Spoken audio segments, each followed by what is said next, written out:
Yang pertama, bolehnya seseorang mengadu kepada ahli agama. Jadi misalnya kita menyampaikan kepada ustadz, kepada kiai, orang yang kita anggap faham agama, kita mengatakan, saya punya masalah begini, apa solusi dalam agama? Bedakan mengadu, menyampaikan, mengetahui tentang hukum, dengan orang yang berkeluh kesah, curhat dan tidak ada arahnya. Ada orang gitu, telepon lama sampai 2 jam. Bukan, jadi dia cerita sebenarnya.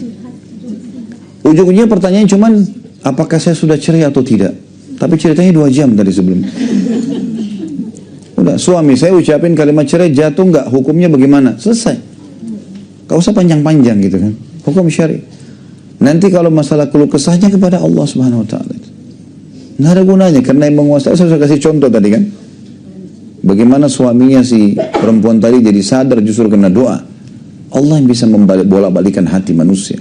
Bisa mengubah semua, tidak ada yang mustahil. Kan gitu. Jadi di sini boleh kita menanyakan hukum, mengadu, artinya kejadian terjadi begini, bagaimana hukumnya, kepada ahlinya. Dan usahakan hindari selain ahli agama ini. Ada orang subhanallah, semua temannya tahu. Semua begitu lihat mukanya orang, saya mau mengeluh nih. Sebentar saya mau curhat ya, sebentar saya mau curhat ya. Semua orang tahu masalahnya. Jadi kalau dia lewat seperti sudah tidak berpakaian, orang tahu, oh si fulan masalahnya ini. Sekarang dia ceritain tentang ibu sekarang punya masalah sama suami. Ceritakan tentang suaminya ibu. Orang tahu nih, semua teman-temannya ibu tahu. Terus kemudian satu waktu ibu baikan sama suami. Ibu jalan, malu gak kira-kira? Loh katanya kemarin begitu, sekarang udah baikan.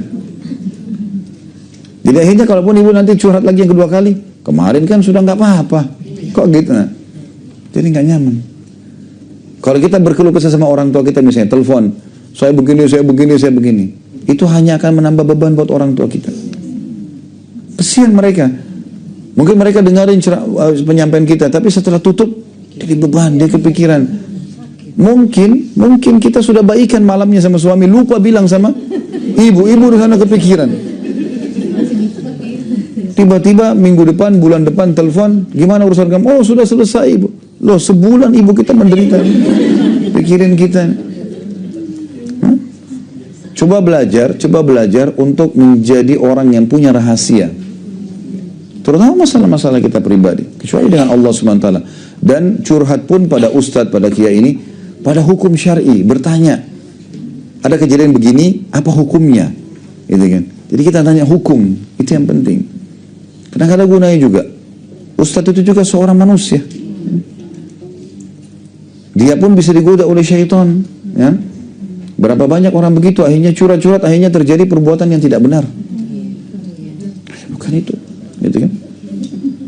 Saya kalau ada yang bertanya, pertanyaannya sudah kemana-mana, saya nggak jawab. Saya cuma bilang, poin pertanyaannya apa bu?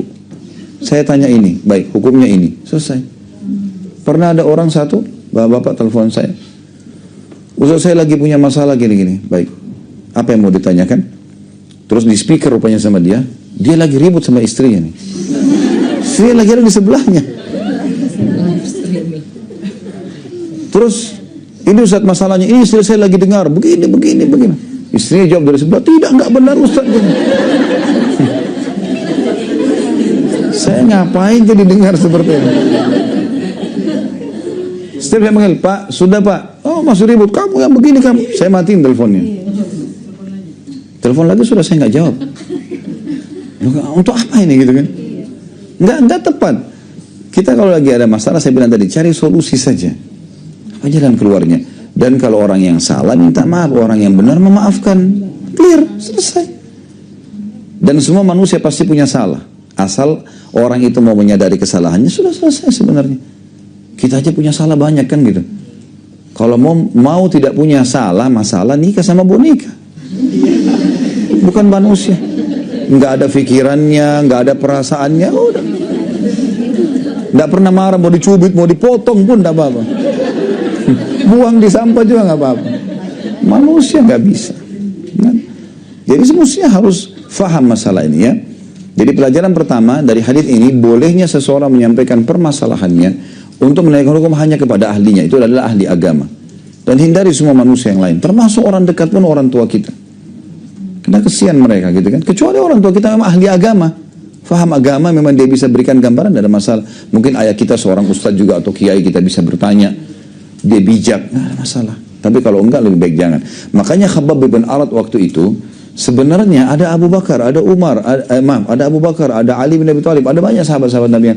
Beliau tidak datang ke sana, beliau datang kepada Rasulullah SAW. Tahu ini ahlinya. Itu yang pertama.